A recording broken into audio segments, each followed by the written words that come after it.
चरित्र सती प्रसंग का। आज हमारे बीच परम श्रद्धेय श्री पवन त्रिपाठी जी भी विराजमान है। एक बार इनके लिए जोरदार तालियां। बड़े धर्म देवी ठाकुर जी हमारे ऐसे ही कृपा करें, आप नित्य निरंतर पदों को प्राप्त करते रहें और ऐसे ही हमारे समाज, धर्म और सनातन की रक्षा के लिए अपनी उपस्थिति दर्ज कराएं, क्योंकि आपके आने से समाज को बल मिलता है। और संगीत पटेल जी नगर सेवक जी, उनके लिए भी एक बार जोरदार तालियां बजनी चाहिए श्री संगीत भैया के लिए। श्री मनोज यादव सचिव मुंबई कांग्रेस से, आप भी हमारे बीच उपस्थित हैं। खूब खूब साधुवाद। प्रभु की अहेत की कृपा है। यहाँ पर आयोजित मिश्रा परिवार जी के द्वारा भागवत सप्ताह ज्ञान महायज्ञ के तृतीय दिवस की वेला पर हम सब इस परम विलक्षण रसमयी गोविंद की कथा का गान कर रहे हैं। कुछ क्षणों में आरती का भी आयोजन होगा। तब तक एक प्रसंग आज की कथा का अवश्य हम सब श्रवण करेंगे। बड़ा पावन प्रसंग है।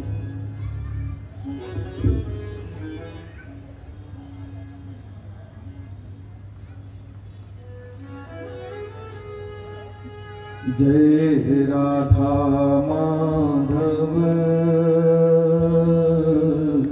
जय कुंज बिहारी।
परम मंगल में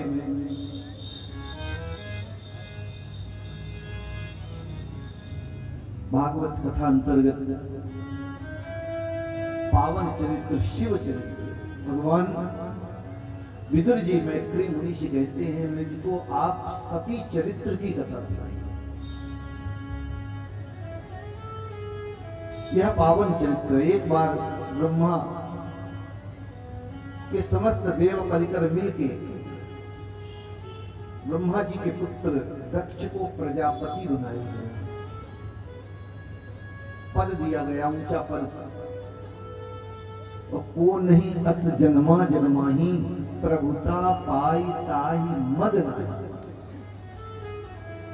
कभी कभी इंसान को पद प्रतिष्ठा शोहरत मिलती है ना, तो कुछ लोगों को पच नहीं पाती।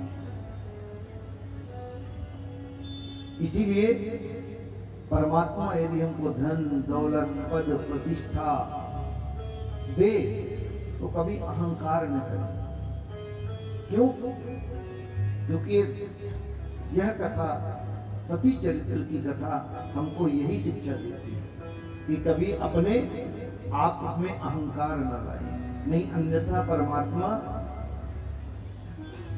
बड़े बड़े को एक स्क्रू ढीला होता है, आदमी पागल बन के रोड में घूमता है। दक्ष को प्रजापति का पद मिला।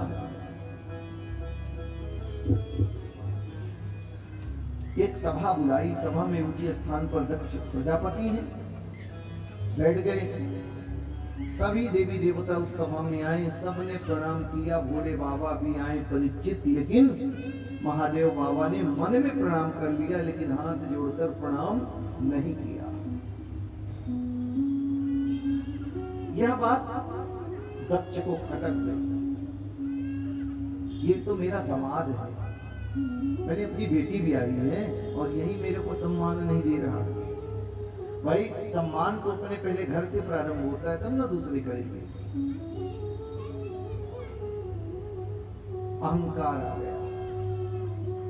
उस सभा में घोषणा करने लगा। सब शांति से बैठे, सुनो भाई, जितने लोग बैठे हो, क्या महाराज कोई विशिष्ट बात बोलने वाले होंगे तभी तो करें, सावधान हो जाएं सब लोग। सब सावधान। श्रूयतां ब्रह्मर्षयो में सहदेवा सहाग्नया साधूनां ब्रुवतो वृत्तम्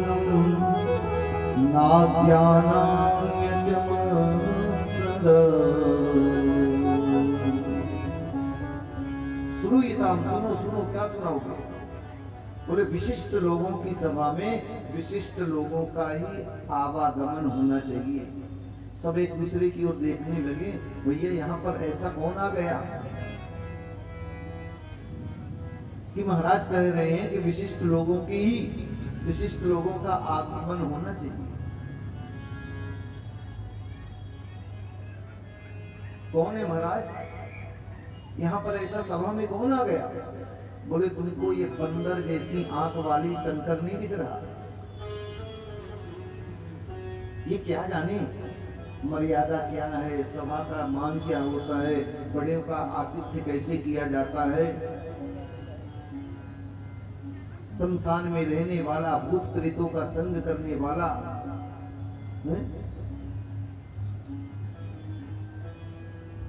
इसके अंदर कोई सभ्यता नाम की चीज ही नहीं है।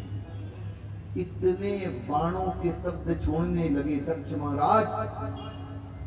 अयम तू लोकपालानाम यशोघ्नो निरपत्रप, हम लोकपालों की यश कीर्ति को ये धूमिल करने वाला है। अच्छा तो महाराज ऐसे संतों कहते हैं, ठीक ही ये कह रहे हैं। इसने क्या कहा? अयम तू लोकपाला नाम, हम लोकपालों की यश कीर्ति को धूमिल करने वाला है। मैत्री मुनि विदुर जी से कहते हैं, विदुर, जिन महादेव का नाम शिव कह देने से जन्म जन्मांतर कल्प कल्पांतर युग युगांतर के पाप नष्ट हो जाते हैं। उस शिव को अमंगल की दृष्टि से दक्ष आज देख रहा है। किसी ने कहा भैया इतने दोस्त थे तो अपनी बेटी क्यों ब्याह दी, तब तुमको दोस्त दिखाई नहीं पड़े? बोले वो तो मैं पिताजी अपने ब्रह्मा जी के कहने पर विवाह किया था, वरना कहाँ मेरी सुकुमार सुकोमल राजकुमारी सती और कहाँ ये अमंगल रूपधारी सांप बिच्छुओं का दोस्त धारण करने वाला, दिगंबर वेश में रहने वाला, सांप बिच्छुओं के साथ चलने वाला, ये कहाँ हमारी सती की योग्य? मैत्रेय मुनि कहते हैं विदुर, जिन शिव का स्मरण करने से ही अमंगल मंगल हो जाता है, उन शिव को आज दक्ष बुद्धि भ्रष्ट हो जाने के कारण अमंगल की दृष्टि से देख रहा। वरना शिव जैसा दयालु तो कोई देवता ही नहीं। सब देवताओं को 56 भोग लगाओ, श्रृंगार करो, उत्सव मनाओ, तब प्रसन्न हो। शिव जी को 1 लोटा जल चढ़ा दो, थोड़ा चावल चढ़ा दो, बेलपत्र चढ़ा दो, प्रसन्न भोलेनाथ।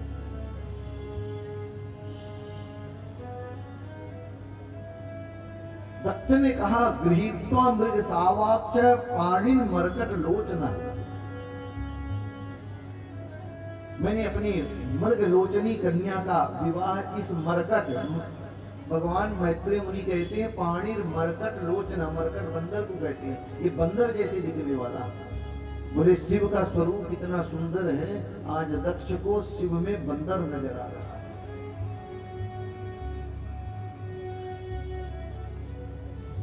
एक बार भूत प्रेत रोते रोते गए, भोलेनाथ भोलेनाथ क्या बात है? बोले हमको जन्म क्यों दिया? बोले क्या हुआ? बोले जो ही देखे वही बोतल में बंद कर देता है, छू मंतर करता रहता है। बोले आप आ जाओ हमारे साथ, भूत प्रेतों को साथ में रखो।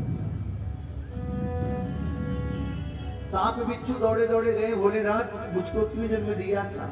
थोड़ा अमृत देते तो हम भी घर घर पाले जाते, आपने तो केवल विष ही दिया। जो देखे वही सर कुचलने का प्रयत्न करता है। भगवान महादेव कहे आप भी आ जाओ हमारे साथ, तो बिच्छुओं को कान का कुंडल बना लिया, सर्पों को गले का हार, भुजगेंद्र हार बना लिया। विवाह के समय देवताओं ने कहा भूत प्रेतों को शादी में मत ले जाओ, नहीं विवाह होना मुश्किल पड़ जाएगा। महादेव बाबा ने कहा विवाह हो चाहे ना हो, ये हमारे सगे साथी हैं, संबंधी हैं, सब बारात में जाएंगे। विष्णु कहा अस बिहसी तब बोल सकल तिसिराज, बिलग बिलग होई चलहूं सब निज निज सहित समाज।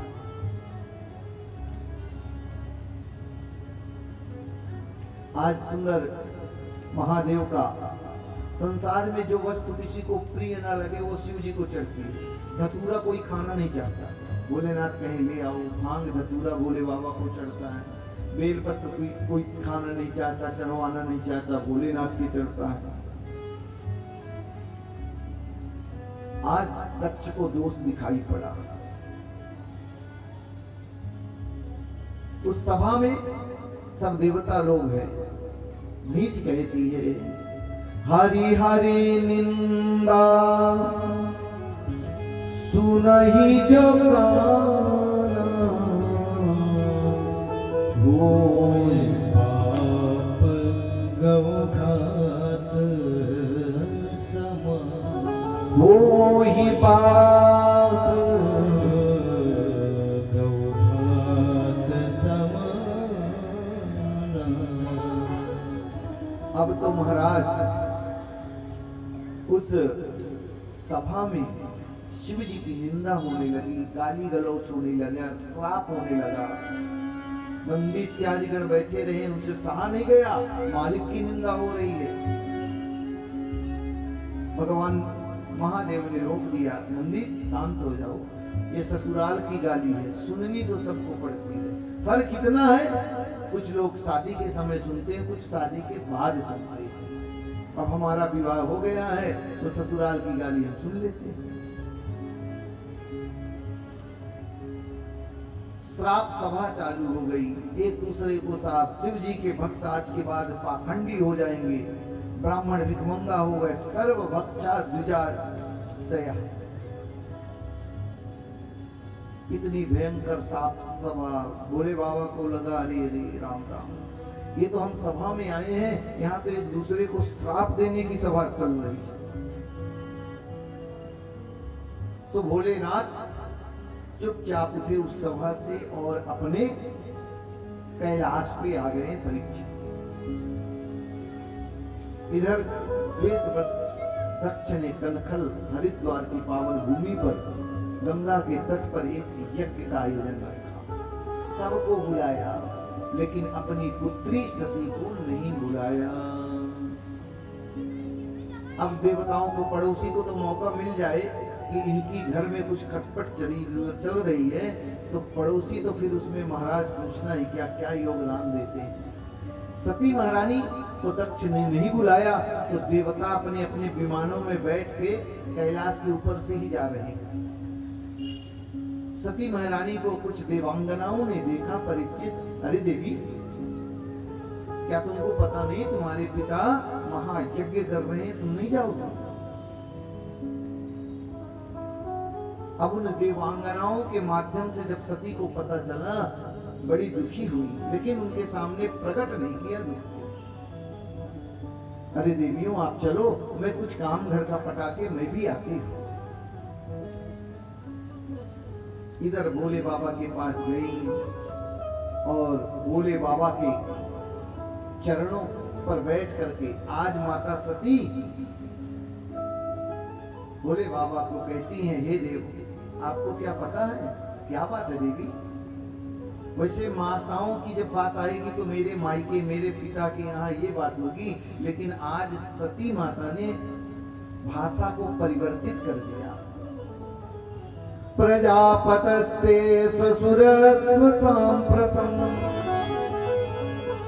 निर्यापितो यज्ञ महोत्सवाकिला वयं च तत्राभिसरामते यद्यर्पितामि विबुधा प्रजन्तिहा। माता सती कहती हैं, प्रजापतिस्ते स्वसुरस्य सांप्रतम्। आज ये नहीं कह रही मेरे पिताजी, कह रही हैं, हे देव, ये महादेव, आपके ससुर महाराज दक्ष ने बहुत बड़ा यज्ञ किया, क्यों ना हम लोग भी चले? भोले बाबा ने कहा, कोई बुलावा उलावा आया है देवी? कुछ पत्रिका वगैरह, व्हाट्सएप, फोन इत्यादि आया? महादेव बाबा ने जब माता सती से पूछा, सती महारानी कहती हैं, कभी कभी ऐसा होता है कि जब घर में कोई दिव्य मांगलिक अवसर होता है तो अपने घनिष्ठ लोगों को पत्रिका देना व्यक्ति भूल जाता है और बाकी सबके पास पहुंच जाता है। हो सकता है इसी बात पे हुआ हो। महादेव बाबा बहुत समझाते हैं, क्योंकि भोलेनाथ तो जानते हैं दक्ष ने क्यों नहीं बुलाया। रही मन धागा प्रेम का मत तोड़ो चटका, टूटे से फिर ना जुड़े, जुड़े गांठ पड़ जाए, जुड़े गांठ पड़ जाए।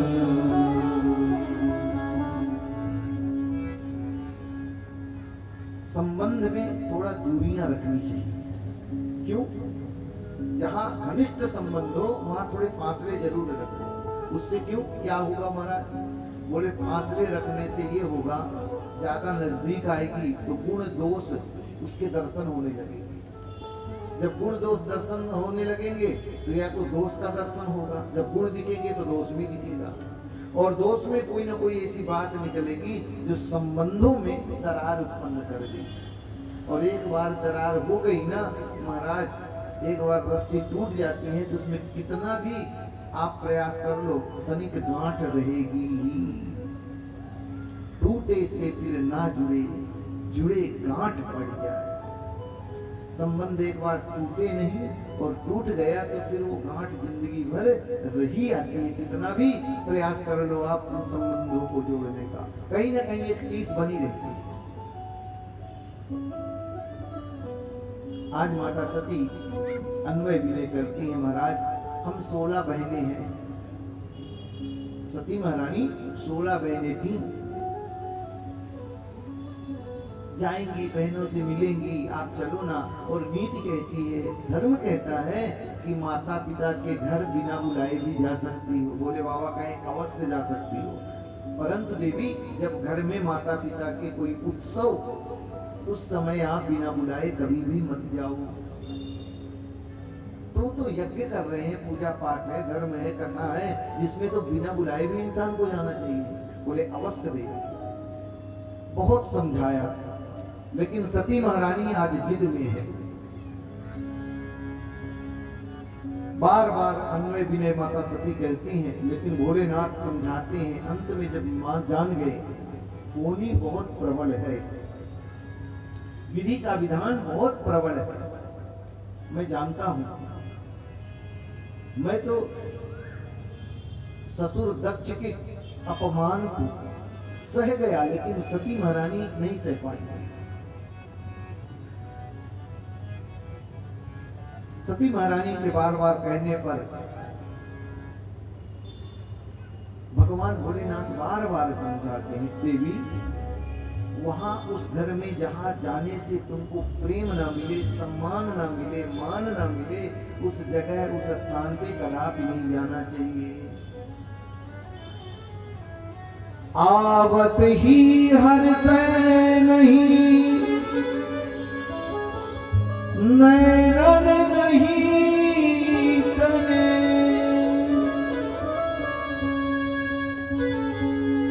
तुलसी वहाँ न जाए, जहाँ कंचन बरसे। तुलसी कहाँ न जाए, चाहे कंचन बरसे।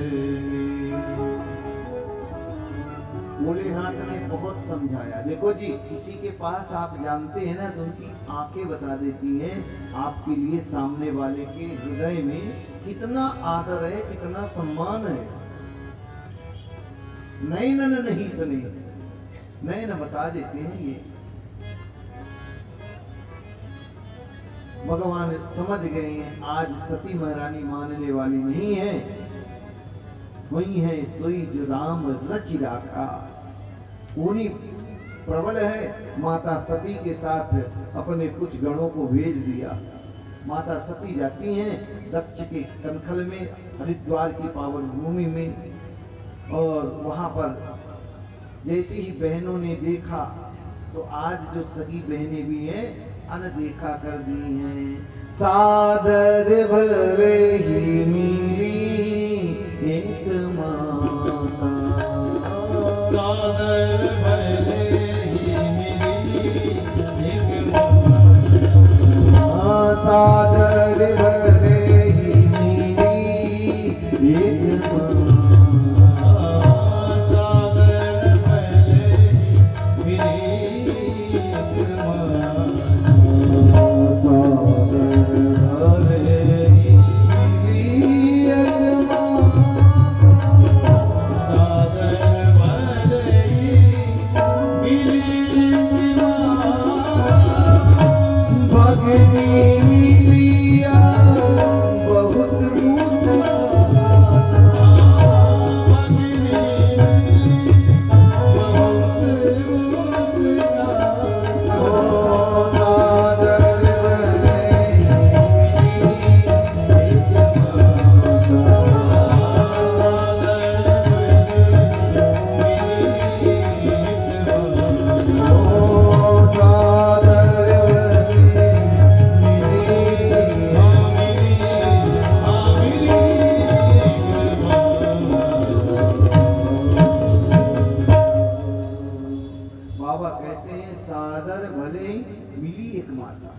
इसीलिए मायका तब तक है जब तक माँ है, माँ से ही मायका है, माँ नहीं मायका समाप्त। सब बहनों ने अपने अपने मुख घुमा लिए, कुछ बहनों ने व्यंग कसे। बहन पिताजी ने तो बोला बुलाई नहीं हूं, बिना बुलाई ही आ गई। बोले हाँ पिता का घर है, जाना चाहिए। एक बहन व्यंग कसती है, अभी वैसे ही दिगंबर रहते हैं कि कुछ कपड़े वगैरह शरीर में डालने लगे। एक बहन बोलती है घर में रहते हैं कि बस शमशाने में बैठे रहते हैं। एक बहन बोलती है भूत प्रेतों का संग छोड़ा कि नहीं, बस उन्हीं को साथी बनाए। ओहो, सती महारानी समझ गई बहनों, बहनें भी जो अपने सगे हैं ना वो भी विमुख हैं। क्यों? क्योंकि आज परमात्मा ही हमसे विमुख है। जब परमात्मा विमुख होता है ना, अच्छे से अच्छे रिश्ता विमुख हो जाते हैं, टूट जाते हैं। और जब परमात्मा सन्मुख होता है तो बिगड़े रिश्ते भी बन जाते हैं। आज भोलेनाथ ने मना किया, मैं पति की आज्ञा की अवहेलना करके आई, तो देखो अपनी बहनों के लिए कितना हमारे अंदर अनुराग था। मिलूंगी बहनों से इतने दिनों के बाद, आज बहनों ने भी अपना हक दिखा दिया।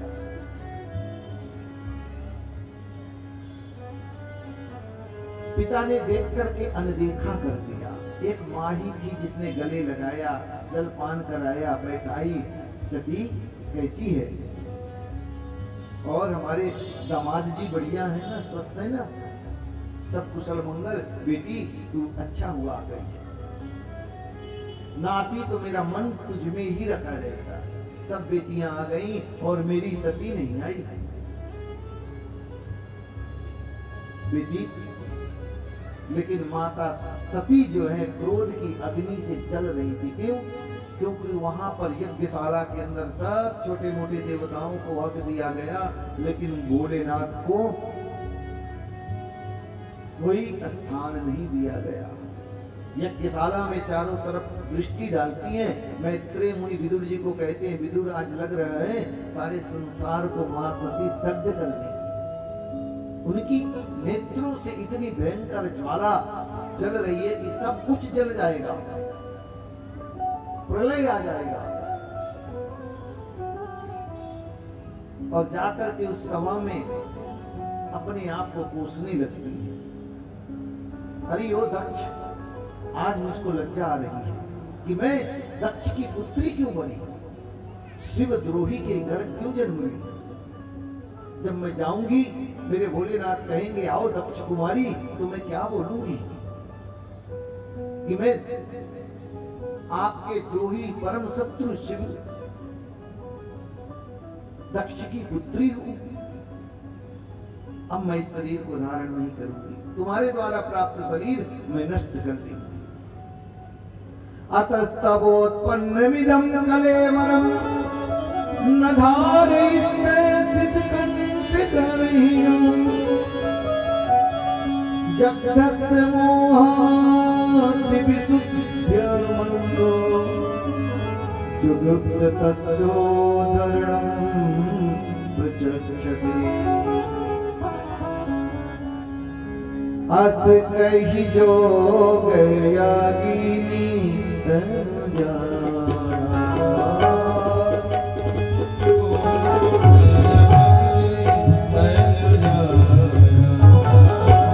अस कही जोग यागिनी तनुजा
का। देखो कोई पतिव्रता स्त्री अपना अपमान को सह लेती है, लेकिन अपने पति के अपमान को नहीं सहन कर पाती। माता सती ने जब देखा कि छोटे छोटे देवताओं का स्थान है, मेरे भोलेनाथ का स्थान नहीं, तो अपने आप स्वयं अग्नि को शरीर से प्रकट करके दक्ष द्वारा प्रदत्त पंचभौतिक शरीर का वहीं परित्याग कर दिया। बोल सती महारानी की।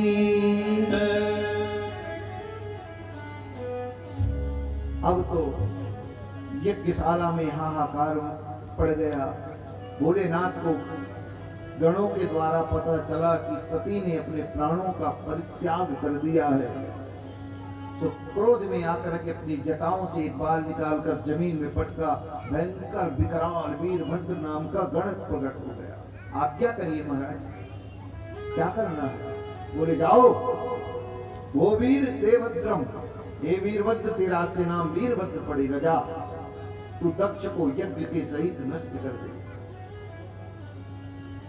वीरभद्र जाता है और जाकर के यज्ञशाला में जितने भी इतने भयंकर तूफान लेते हुए जब दक्ष के गण जब वीरभद्र गए, जाकर यज्ञशाला में सभी देवता इधर उधर भगने लगे। भृगु, बबंध, मणिमान, वीरभद्र, प्रजापति, चंडीसा, भूषणम, देव भग, नंदीश्वर सब आपस में एक दूसरे से मारपीट युद्ध करने लगे। अंत में वीरभद्र ने दक्ष के गले को तोड़ करके और कुंड में राजन स्वाहा कर दिया। इधर बोले बाबा ब्रह्मा जी को पता लगा यज्ञ है, संकल्पित है, पूरा होना चाहिए। सब देवतागण दौड़े दौड़े भगवान के पास जाते हैं, महादेव के पास, और महादेव उसके श्री चरणों में स्तुति करते हैं सभी देवता मिलके। क्योंकि वीरभद्र ने पूखा देवताओं के दांत तोड़ दिए थे और भृगु जी की पूरी दाढ़ी उखाड़ ली थी, बहुत दंड दिया था उन देवताओं को। सब जाके भगवान महादेव के चरणों में निवेदन करते हैं। भगवान प्रसन्न होकर के अंत में दक्ष को बकरे का सर लगाया जाता है। यज्ञ की परिचित पूर्वी की जाती है, क्रियाएं पूर्ण होती हैं। इसीलिए आज भी भोले बाबा के जो भक्त होते हैं बम बम कहते हैं। बम बम क्यों? क्योंकि बकरा बम बम ही बोलता है और बकरे का सर लगा है। भोले बाबा को वह दृश्य याद आ जाता है, भोले बाबा हंसने लगते हैं और प्रसन्न हो जाते हैं। इसीलिए भोलेनाथ के भक्त बम बम बोलते रहते हैं। सभी देवताओं ने भोले बाबा को उनका भाग दिया है। ऐसा ते रुद्र भागोस्तु यदि चेष्टे, आज के बाद जो भी यज्ञ होगा उच्छिष्ट भाग जो है भोले बाबा का कहलाएगा। इसीलिए हवन के समय जो नीचे सामग्रियां गिर जाती हैं, उन सामग्रियों को हवन करते समय ही आप उठा के मत डालो। यज्ञ पूर्ण हो जाए, पूर्णाहुति पड़ जाए, बाद में वो रुद्र का भाग होता है। इसीलिए यज्ञ करते समय, हवन करते समय नीचे गिरी हुई सामग्रियों को हवन करते करते कुछ लोग उठा उठा के डालते रहते हैं। वो शिव का भाग है, रुद्र का। इसीलिए आज सब देवता मिलकर के भोले बाबा के चरणों में जाते हैं। शिव भोले भंडारी भगवान सब शरण में देवता लोग आते हैं और दक्ष का यज्ञ संपूर्ण करते हैं। सब देवताओं को अभय दान प्रदान करते हैं। यह चरित्र भगवान मैत्रेय मुनि ने विदुर जी को सुनाया है, जो हम सब सुने हैं। इस चरित्र की कथा सुनने से हमारे जीवन में जो विकार है वो समाप्त होता है और शिक्षा भी ये कथाएं देती हैं कि कभी भी कहां पर किस अवस्था में जाना चाहिए कि नहीं जाना चाहिए। अब तो सब देवता मिलकर के भगवान भोलेनाथ की शरण में जाते हैं। हे भोले भंडारी, हम सब आपकी शरण में आए हैं, हमारे जीवन का भी कल्याण करिए। अरे शिव भोले भंडारी शरण हम आए तिहारी।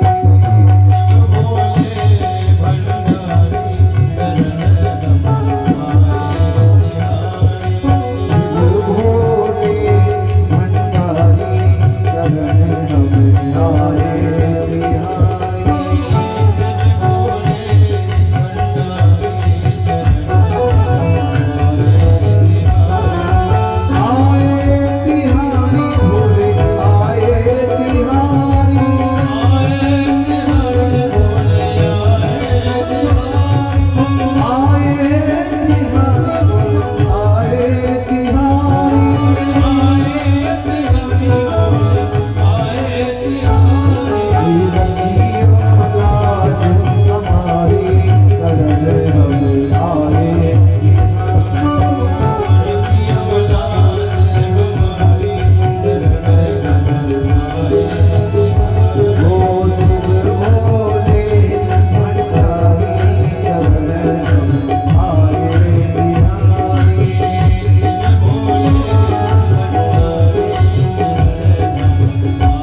जगे जननी विराजे वाम भागे जगे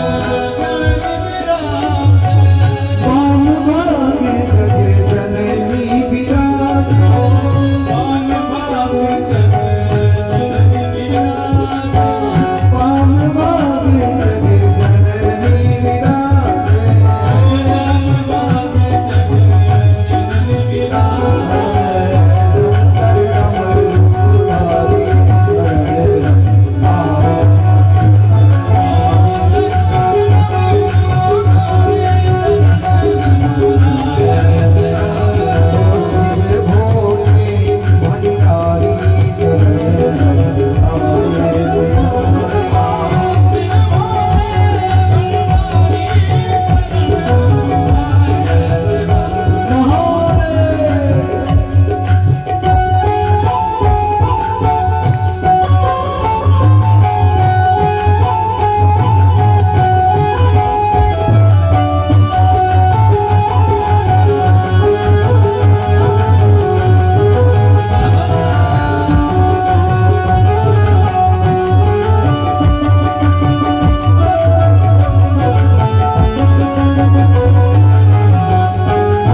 मस्तक सोहे अर्ध चंद्रमा मस्तक सोहे अर्ध चंद्रमा मस्तक सोहे अर्ध चंद्रमा मस्तक सोहे मस्तक सोहे मस्तक सोहे मस्तक सोहे मस्तक सोहे अर्ध चंद्रमा मस्तक सोहे अर्ध चंद्रमा मस्तक सोहे हरे गिरि सूर्य भारी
बोलिए शंकर भगवान की जय। यह पावन चरित्र यहीं पर विश्राम। अभी हमारे बीच भगवान ध्रुव